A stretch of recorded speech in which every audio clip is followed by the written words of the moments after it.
कितने लोग ऐसे हैं जो कथा में जा रहे हैं। आवाज आ रही सब? वहाँ का साउंड फिर तो भागवत की महिमा पता होगी। आखिरी में कथा के आज विराम पे एक श्लोक हमने सबसे बुलवाया था। कौन कौन किया था कथा में? सब गए थे। श्लोक था नाम संकीर्तनम यस्य सर्व पाप प्रणाशनम प्रणामो दुख शमनः तम नमामि। यदि भगवान को प्राप्त करना है, यदि भगवान को पाना है तो केवल नाम के सहारे ही पा सकते। कलयुग केवल नाम। यदि हम सभी भगवान को प्राप्त करना चाहते, पाना चाहते तो केवल नाम के आधार पर पा सकते। तो कैसे नाम के आधार पर पा सकते? जो भी इष्ट हो, जो भी गुरु हो। तो सबसे पहले हम सभी भगवान के नाम को लेते हुए फिर उसके पश्चात हम सभी भागवत जी के महत्व को जानेंगे। जय जय राधा रमण हरि बोल। जय जय राधा रमण हरि बोल।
इस संसार में जब जब धर्म की हानि होती है और अधर्म जब जब इस संसार में बढ़ जाता, तब तब भगवान इस धराधाम पर प्रकट होकर के आ जाते हैं, अवतार लेकर के भगवान आ जाते हैं।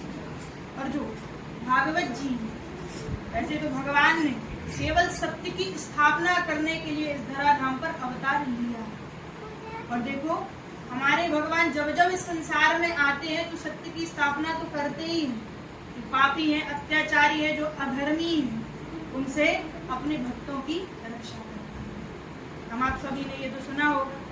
लेकिन आजकल ऐसे आपने कई अनुमोदन सुने, अनुमोदन सुने और कई आपने कथाएं सुनी है। लेकिन कथा तो हम आप सभी ने सुनी है, लेकिन आजकल हम आपने गीता तो पढ़ी, उसमें लिखा भगवान धर्म की स्थापना करने के लिए आए हैं। सबसे बड़ा असत्य तो आपके कुंडलपुर धाम में आकर के ये है कि रुक्मणी मैया यहीं की है और उन्हें मिटाने का प्रयास किया जा रहा है। का क्या लाभ है? जो पढ़ता है उसको तो लाभ है ही, परंतु जो सुनता है उसको भी भागवत जी पढ़ने का, सुनने का अत्यधिक लाभ मिलता है। भगवान स्वयं महात्म्य में लिखते हैं, नित्यम भागवतम अस्तु पुराणम पठते नरः और प्रत्याक्षरम भवेतस्य कपिला धनुजम फलम। इस सृष्टि में, संसार में जो भी इस कथा को पढ़ता है, सुनता है, तो उसके लिए प्रति अक्षर के साथ, प्रति श्लोक के साथ नहीं, प्रति अक्षर के साथ उसको कपिला गोदान देने का पुण्य फल प्राप्त होगा। जब तक हम आप कथा को पूर्णतः नहीं समझेंगे, नहीं सुनेंगे, जब तक हम आपको भगवान की कथाओं में संशय रहेगा।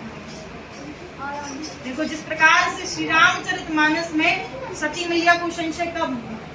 जब उन्होंने भगवान जो हमारे राम जी उनकी अधूरी कथा को सुना तो संशय हो गया। इसी प्रकार से हम श्रीमद् भागवत जी की यदि केवल कथा अधूरी पढ़ेंगे, अधूरी सुनेंगे, तो हमें भी भगवान पे संशय रहेगा। भगवान ने आधी कथा में बताया इतने सारे विवाह क्यों किए, भगवान माखन चोरी की लीला क्यों करते थे, उनके घर पे थोड़ी माखन की कमी थी।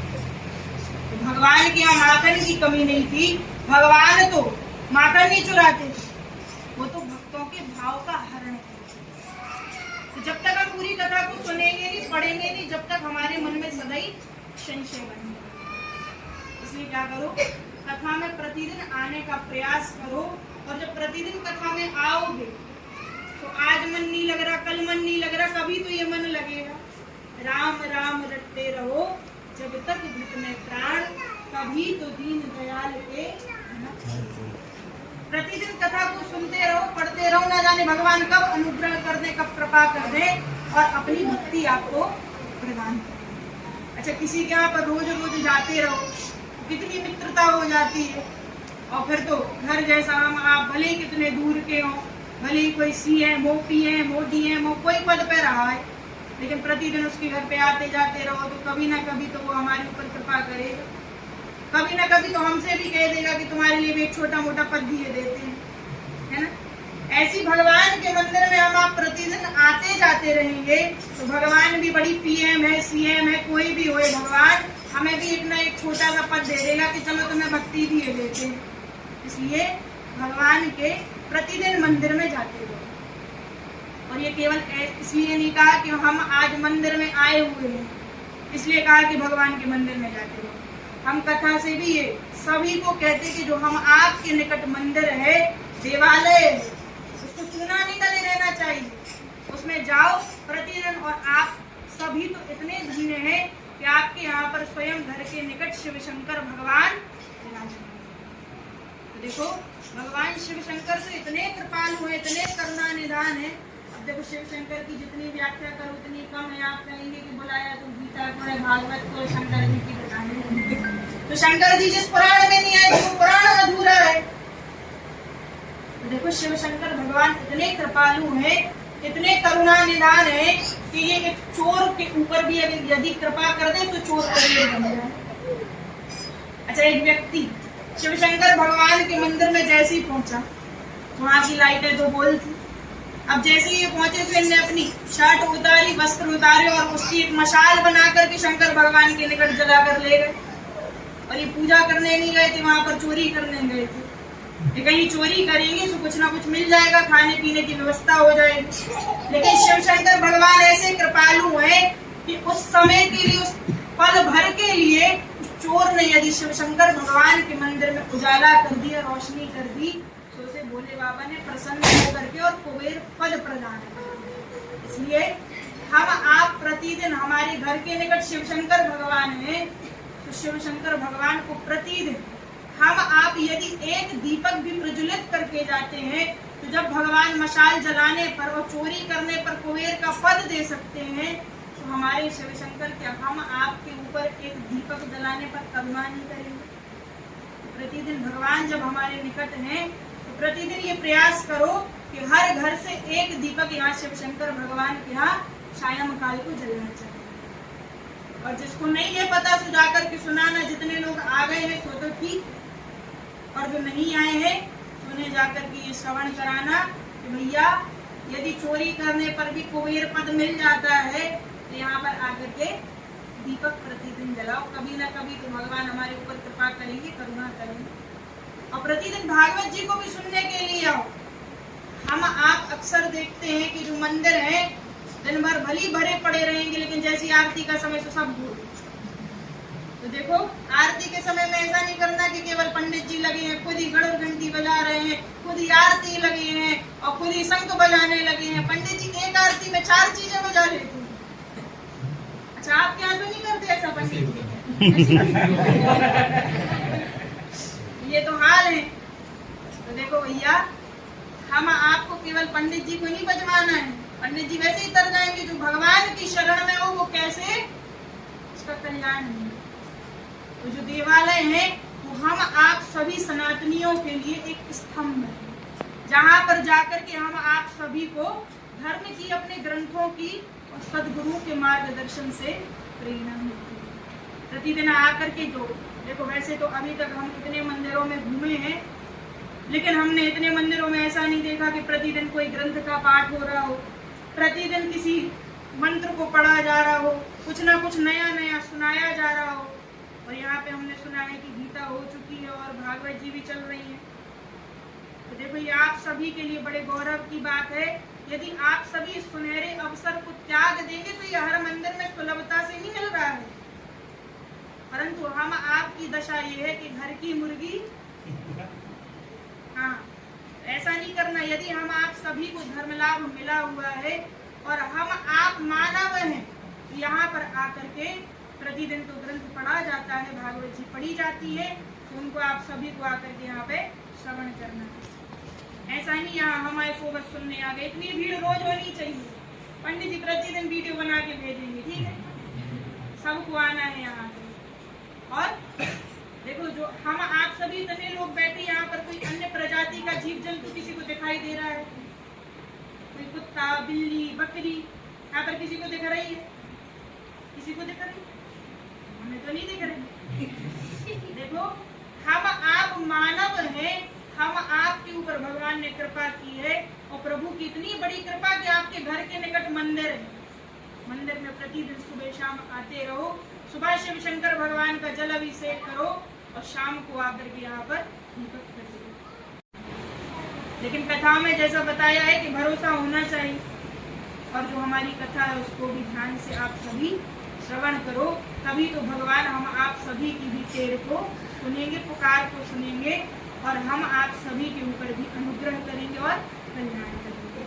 और भागवत जी भगवान स्वयं कह रहे हैं कि हमारी संतुष्टता का अगर कोई कारण है तो वह श्रीमद् भागवत जी की ही।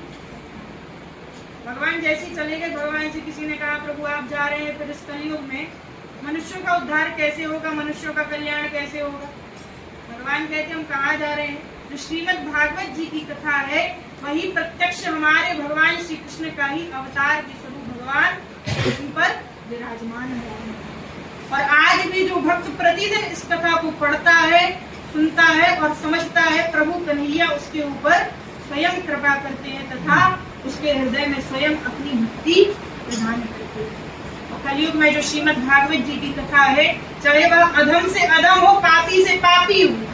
अच्छा, शाम को यहाँ पर कथा होती है, तो देखो दिन भर तो भली कितने पाप करते रहो, हम आप मानव है, दिन भर में भली कितने पाप कर लो, शाम को आकर कथा सुन लो तो सब धुल जाए। इसलिए दिन भर भली यहाँ मंदिर में आ पाओ या ना आ पाओ, परंतु यदि हम आप इस कथा में आकर के सुनते हैं कथा को, तो हमारे समस्त पाप स्वतः ही धुल जाएंगे। इसलिए अच्छा देखो, हम आप सभी अपने बैठे हैं तो अपनी अपनी बातें करते हैं। हम आप सभी ने रोड जब बनती है तो सबने देखा है, उसके लिए एक मशीन रहती है, उस मशीन में सीमेंट डाल दो, पानी डाल दो, रेत डाल दो, सब मिक्स करके गिट्टी डाल दो। सब जानते उस मशीन को, सबने देखा भी होगा। कितने लोगों ने देखा है उस मशीन को? अच्छा देखो, हमें नाम नहीं पता लेकिन मशीन का पता है। हम मिक्सर कहते हैं जो भी, लेकिन उस मशीन में सीमेंट डाल दो और गिट्टी डाल दो, पानी डाल दो और सब मिलाते रहो, और उसको दिन भर जो मजदूर रहते हैं उसमें से जो उसको मिलाते हैं उसको बाहर भी निकाल लेते हैं। यदि उसको वैसी उसी अवस्था में पड़ा रहने देंगे तो वो मशीन भी खराब हो जाएगी और जो उसके अंदर मटेरियल डाला वो भी खराब हो जाएगा। उसी प्रकार से हम आपकी देह भी ऐसी मशीन है। हम आपके अंदर दिन भर में काम, क्रोध, लोभ, मद, ईर्ष्या, मत्सर, अहंकार भरा पड़ा है। यदि हम शाम के शाम मंदिर में आकर के उस रोलर की तरह जो भी वो मशीन है सब कुछ यहाँ भगवान के चरणों में समर्पित कर देंगे तो हमारी ये मशीन भी उसी मशीन की तरह अच्छी चलती है।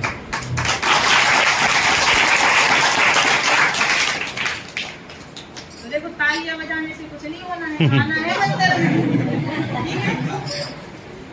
तो समझ गए वो भागवत जी की महिमा? और समझा 3-3 घंटा समझा रहे, उसमें नहीं समझ रहे। समझने वाले बताओ, वो तो जो नहीं आ पाते कथा में उनके लिए है कि कथा समझाई गई है। तो देखो भैया, जिसके घर के निकट मंदिर है तो प्रतिदिन आओ, ये हंसने योग्य विषय नहीं है, ना ही हमने ये उसकी प्रसिद्धि के लिए कहा है कि रोज आओ। यदि जो भी अपना कल्याण चाहता है तो भगवान के यहाँ प्रतिदिन आते हैं।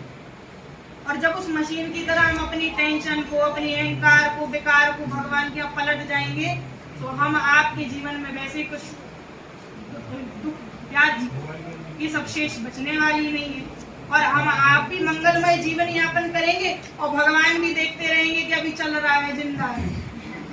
यदि नहीं आएंगे तो भगवान सोचेंगे कि एक काम करो, अच्छा देखो कार्यालय में हम हर प्रकार से समझा सकते आपको, लेकिन आप समझो कार्यालय में जो अधिकारी हम आप सभी ने देखे होंगे, कार्यालय में कितने सारे अधिकारी रहते जो प्रतिदिन काम पर जा रहा है, उसके लिए तो उच्च पद वाले सोचते हैं कि देखो ये कितना काम करता रहता है, इसके लिए कोई ना कोई अच्छा पद दिया जाए। उसी प्रकार से जब हम मंदिर में, अच्छा कार्यालय में जो ना पहुंचे तो वो मन में विचार करेंगे उच्च पद वाले की तो आते ही इनका नाम काट दो लिस्ट से, इनको कोई नहीं पद देना है, ऐसी सोचते हैं। उसी प्रकार से जब हम आप, ये भी हमारे सरकार है, ये भी हमारे कौन है, बॉस है हमारे शिव शंकर भगवान, जो भी भगवान आपके निकट विराजमान है। यदि हम आप सभी उनके मंदिर में प्रतिदिन आते जाते रहेंगे तो वो भी सोचेंगे अभी जिंदा है, चल रहा हो। प्रतिदिन अगर जाने लगो वो मन में विचार करेंगे कि देखो ये हमारा कितना ध्यान रखता है, हमको भी इसको कभी भूलना नहीं चाहिए।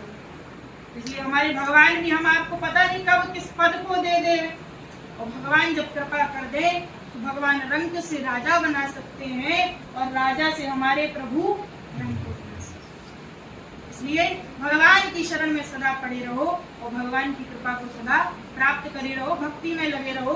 जो भी जहाँ पर भी धार्मिक कार्य हो, वहाँ पर किसी की भी कथा हो, कोई भी कथा करने आए, कहीं पर भी किसी भी ग्राम में कथा हो, आप सभी वहाँ पर अवश्य एक न एक दिन, हम जानते हैं कि आजकल धर्म के कार्य के लिए किसी को समय नहीं है, लेकिन हम आप 1 या 2 दिन, अगर 7 दिन की कथा है तो हम आप वहाँ अवश्य, क्योंकि जीवन में यदि कुछ साथ ले जाना तो भगवान की कथा ले जाना है, भगवान की भक्ति ले जाना और यहाँ से कुछ साथ नहीं लाना।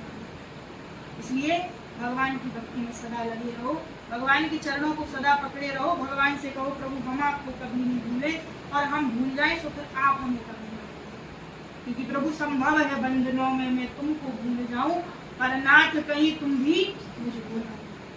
प्रभु हम भूल सकते परंतु आप हमें कभी नहीं भूलना। और भगवान से यही वंदना करते हुए जब भी भगवान के सम्मुख जाओ तो भगवान से यही वंदना करो, यही प्रार्थना करो। भगवान विश्वनाथ के चरणों में यही प्रार्थना है कि आप सभी को सदा अपनी भक्ति प्रदान करें। बोलो श्री कृष्ण कन्हैया।